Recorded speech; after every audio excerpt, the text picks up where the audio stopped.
नमस्कार, राष्ट्रपोष से मैं पवन केसवानी। एक्ट्रेस साहिल खान छत्तीसगढ़ के जगदलपुर से गिरफ्तार होता है। ये खबर सुबह से ही तमाम न्यूज़ चैनल में सुर्खियां बनती है, लेकिन यहाँ गहराई से समझने वाली बात यह है कि 15,000 करोड़ के सट्टा घोटाले का यह मामला मुंबई से जुड़ा हुआ है। मुंबई पुलिस साहिल खान को गिरफ्तार कर ले जाती है, लेकिन उसकी गिरफ्तारी छत्तीसगढ़ से क्यों होती है, जहां के पुराने मुख्यमंत्री भूपेश बघेल इसी महादेव सट्टा ऐप के मामले में आरोपी हैं। उनके विरुद्ध एफआईआर दर्ज हो चुकी है। हालांकि वो मामला एक्सटॉर्शन से और मनी लॉन्ड्रिंग से जुड़ा है। 508 करोड़ का वो मामला है। क्या साहिल खान की गिरफ्तारी और इस रैकेट का कोई संबंध भूपेश बघेल की पुरानी सरकार से जुड़े हुए लोगों से कोई इसका सीधा संबंध है? इस पर आज हम चर्चा करेंगे। यहाँ गहराई से समझने वाली बात यह है, एक्ट्रेस साहिल खान जो खुद लोटस 24/7 नामक एक ऐसी सट्टा ऐप संचालित करता था जो महादेव बुक की तरह ही काम करती थी। इस ऐप के बारे में समझने से पहले साहिल खान के चरित्र को भी समझना चाहिए। साहिल खान का विवादों से पुराना नाता रहा है। वैसे वो पहली बार गिरफ्तार नहीं हुआ है। इसके पहले भी जिस तरह से वो सोशल मीडिया में भड़काऊ पोस्ट करता रहा और जिस तरह से हिंदू जनभावनाओं के विरुद्ध उसका व्यवहार रहा है, ऐसी तमाम हरकतें उसकी गिरफ्तारी का कारण बनती रही है। अब जब जगदलपुर में वो छुप के रह रहा था तो मुंबई पुलिस को सूचना मिली और मुंबई पुलिस की एसआईटी ने उसे गिरफ्तार कर लिया। वैसे एक दो फिल्मों से ज्यादा वो चर्चा में नहीं रहा। यूट्यूब और दूसरे सोशल मीडिया प्लेटफॉर्म के माध्यम से खुद की फिटनेस को दिखाते हुए साहिल खान बॉलीवुड इंडस्ट्रीज के अलावा कुछ देश विरोधी लोगों के साथ जुड़ा हुआ था जो देश की बर्बादी का काम करते थे। वैसे महादेव सट्टा ऐप का कारोबार कितना बड़ा है, इसका अंदाजा लगा पाना मुश्किल है। अक्सर आशंका प्रकट की जाती है। शुरुआती दौर से हम लगातार महादेव सट्टा के विरुद्ध समाचार प्रमुखता से प्रस्तुत करते रहे हैं।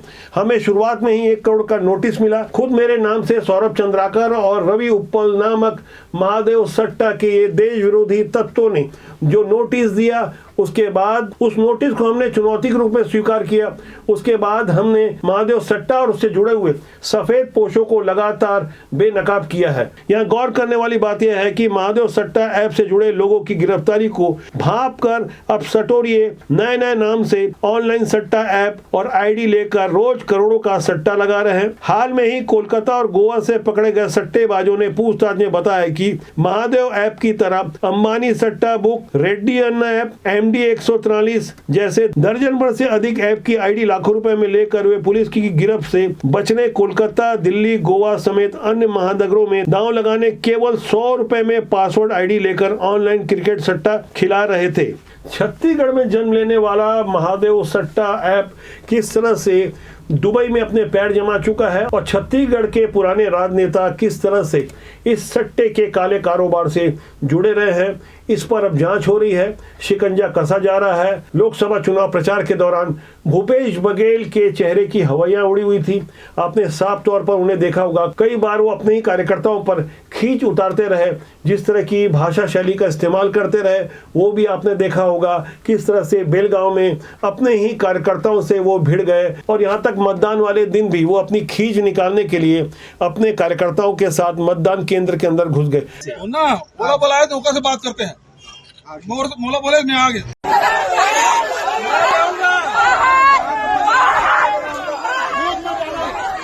वो तमाम ऐसी बॉडी लैंग्वेज है जो बता रही है कि भूपेश बघेल को ये अच्छी तरह से पता है कि उनकी गिरफ्तारी तय है। तभी उन्होंने एक अखबार को इंटरव्यू के दौरान साफ तौर पर स्वीकार कर लिया कि मैं मानसिक रूप से गिरफ्तारी के लिए तैयार हूं। और छत्तीसगढ़ के मुख्यमंत्री विष्णुदेव साय ने भी इस बात का ऐलान कर दिया कि भूपेश बघेल की गिरफ्तारी तय है। गौर करने वाली बात यह है कि बीते साल 2 सितंबर 2023 को छत्तीसगढ़ में भारतीय जनता पार्टी का आरोप पत्र जारी करते हुए गृह मंत्री अमित शाह ने कहा था कि हम घपले घोटाले करने वालों को उल्टा लटकाकर सीधा कर देंगे। हमारी सरकार बनने के बाद हम भ्रष्टाचारियों को नहीं छोड़ेंगे।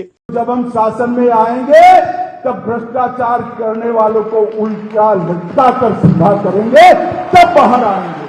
गृह मंत्री ने इस वक्तव्य में कांग्रेस या उनके किसी सहयोगी का नाम नहीं लिया था। बावजूद इसके कांग्रेस की ओर से तब तीखी प्रतिक्रिया सामने आई थी। उस तीखी प्रतिक्रिया का राज अब जाकर समझ में आ रहा है। आखिर गृह मंत्री का इशारा किस तरफ था? अब जब छत्तीसगढ़ में भारतीय जनता पार्टी की सरकार बन गई और केंद्र में भी डबल इंजन की सरकार है, ऐसे माहौल में भ्रष्टाचार और घोटाले में फंसे लोग आखिर क्यों नहीं तिलमिलाएंगे। सट्टे से जुड़ा हुआ मामला किस तरह से राजनीतिक रंग लेता गया, कांग्रेस की ओर से आरोप लगाए जाते रहे कि केंद्र में भाजपा की सरकार है, इस पर प्रतिबंध क्यों नहीं लगा दिया जाता। लेकिन अब आपको जानकर यह हैरानी होगी कि केंद्र सरकार की ओर से महादेव सट्टा जैसे तमाम ऐप पर प्रतिबंध भी लगा दिया गया, लेकिन बावजूद इसके केंद्र सरकार ने जिन ऑनलाइन सट्टा ऐप और वेबसाइट के डोमेन को प्रतिबंध कर रखा है, उसकी जगह ऑनलाइन बैटिंग ऐप के प्रमोटरों ने उन्हीं नाम के कुछ ही घंटों के भीतर नया डोमेन लेकर अपना पुराना धंधा शुरू कर दिया, पूरे देश में नेटवर्क फैला दिया। इतना ही नहीं, जिस पैटर्न पर पहले ऑनलाइन बैटिंग की जाती थी, अब वह भी उसी पैटर्न पर बैटिंग कर रहे हैं। बस पेमेंट, डिपॉजिट और क्रेडिट करने का पैटर्न ही कुछ ऐप में बदला है। सट्टेबाज 100 रुपए से लेकर लाखों रुपए की ऑनलाइन डिपॉजिट की राशि लेकर आईडी दे रहे हैं। इस तरह से आज की तारीख में भी दुर्ग, भिलाई, रायपुर से निकले 100 से ज्यादा सट्टेबाज कोलकाता, मध्य प्रदेश, महाराष्ट्र सहित देश के तमाम हिस्सों में आज भी देश को बर्बाद करने वाले महादेव सट्टा का काला कारोबार कर रहे हैं। देश के प्रधानमंत्री से लेकर गृह मंत्री चुनाव प्रचार के दौरान साफ तौर पर महादेव सट्टा ऐप में भूपेश बघेल की संलिप्तता की बात को कह चुके हैं। ईडी ने भी कोर्ट के सामने जो पेपर प्रस्तुत किए हैं, जिस तरह की एक्सटॉर्शन मनी की बातें सामने आ रही है, जिस तरह से कड़ियां अब जुड़ चुकी है आपस में, वहां से जहां सिर्फ अब गिरफ्तारी का ही रास्ता बचा है, हमें यहां गहराई से समझना होगा कि आखिर केंद्र के प्रतिबंध के बावजूद किस तरह से महादेव सट्टा और तमाम सट्टेबाजी करने वाले लोग फल फूल रहे हैं। आज भी कई मोबाइल नंबरों पर महादेव सट्टा ऐप की आईडी भी बेची जा रही है। जो नंबर आपको आपकी स्क्रीन में देख रहे हैं, ये वो 2 नंबर हैं जिस पर महादेव सट्टा ऐप की आईडी भी बेची जा रही है। ईडी से लेकर पुलिस की इतनी सख्ती के बावजूद महादेव ऐप की तरह कई और ऐप भी देश भर में 2000 से अधिक ब्रांच खोलकर अपना कारोबार कर रहे हैं। इन सट्टेबाजों का नेटवर्क 10,000 लोगों तक फैल चुका है। हर ब्रांच का कमीशन 20 से 40% होता है। यही कारण है कि छत्तीसगढ़ के कई सफेद पोस्ट नेता खुद इस तरह के सट्टे के कारोबार को संचालित कर रहे थे। एक निर्वाचित विधायक का नाम सामने आ रहा है। पुराने मुख्यमंत्री भूपेश बघेल के बेहद करीबी इस विधायक के विरुद्ध दूसरे घपले घोटाले के आरोप लगे हैं। उस मामले में जांच चल रही है। उस मामले के अलावा महादेव सट्टा से भी उसकी सीधे तौर पर संलिप्तता रही है। वैसे छत्तीसगढ़ में बीते 5 सालों में गोबर से लेकर शराब, कोयला और तमाम घोटालों की चर्चा होती रही है। ऐसे ढेर सारे मामले हैं जिसकी परतें अब धीरे धीरे खुलने जा रही है। जैसे ही आचार संहिता और चुनाव की प्रक्रिया निपट जाएगी तो उसके बाद संभवतः कुछ बड़ी गिरफ्तारियां होगी। कोविड के दौरान करीब 1000 करोड़ केंद्र सरकार की ओर से दिए गए थे इस बात के लिए कि जिला अस्पतालों में 100 बेड लगाए जाएं और मेडिकल कॉलेज के अस्पतालों में 150 बेड लगाए जाएं, लेकिन ऐसा कुछ हुआ नहीं। फर्जी आंकड़े प्रस्तुत करते हुए बिना बिल्डिंग के बचे हुए पैसे का 700 करोड़ के आसपास का उपकरण खरीद लिए। जब बिल्डिंग ही नहीं थी तो कमीशन के चक्कर में 700 करोड़ का उपकरण क्या होगा। जाहिर तौर पर ऐसे उपकरण अब कबाड़ में जा रहे हैं, ठीक वैसे ही जैसे मेडिकल कॉलेज की बिल्डिंग बनी नहीं और छत्तीसगढ़ के चिकित्सा विभाग के पुराने बेईमान और खांटी अधिकारी उपकरण खरीद रहे हैं सिर्फ कमीशन खोरी के चक्कर में। वैसे अधिकारी अकेले कसूरवार नहीं हैं। जब तक राजनेताओं का संरक्षण नहीं होता तब तक ऐसे बेईमानों की इतनी हिम्मत भी नहीं होती। हम इस बारे में आगे चर्चा करेंगे। अब बात छत्तीसगढ़ की राजनीति की। कोरबा से भारतीय जनता पार्टी की प्रत्याशी हैं सरोज पांडे।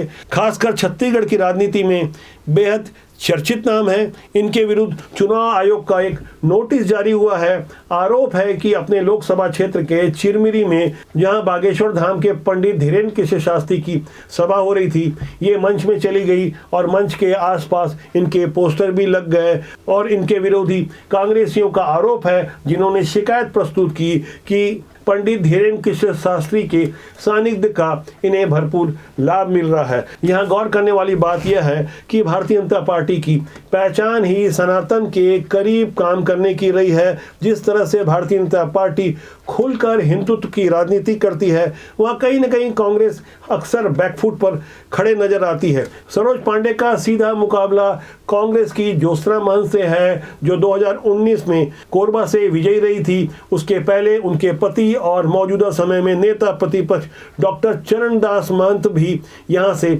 सांसद रहे हैं। यानी कुल मिलाकर परिवारवाद वाली यह सीट काफी चर्चा में है। वहां जहां मुकाबला कांटे का है, कांग्रेस की ओर से सरोज पांडे को बाहरी बताया जा रहा है, तो दैनिक भास्कर से चर्चा के दौरान सरोज पांडे ने उल्टा मीडिया से पूछ लिया कि क्या महंतिन बाहरी नहीं है, उन्हें तो छत्तीसगढ़िया बोलना भी नहीं आता।